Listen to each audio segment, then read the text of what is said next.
So, and one way lines bring order to our photograph is through pathways. So let's take a look at some photographs with pathways. Here we have a nice little snowy scene and a boardwalk, and you can see how that pathway is working there.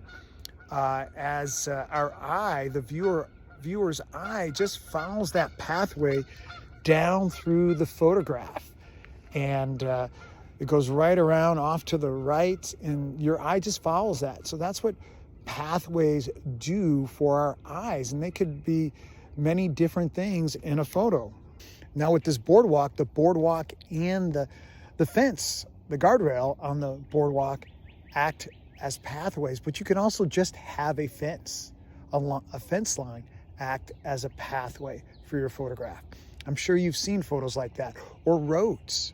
Roads could act as a pathway in a photograph, a pathway for our eyes to follow. And it could also be a path, right? We could use a path as a pathway, like this path through the trees, which is something I like to do very often in my photographs. And we can use water as well. A nice river, a stream, just our eyes will follow that water to wherever it goes. And usually we want to follow it to a point to where it disappears into the photograph, because that works well. But here in this photograph of this bridge, we can't even see where it disappears, but it makes for our eyes to kind of just, we want to walk down there. And I know for myself, with my own pictures, I said I take a lot of photographs of pathways, but my favorite photographs of pathways are definitely pathways through the trees.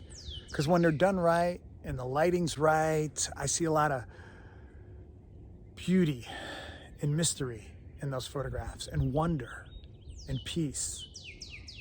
And it's a visual metaphor for my relationship with God.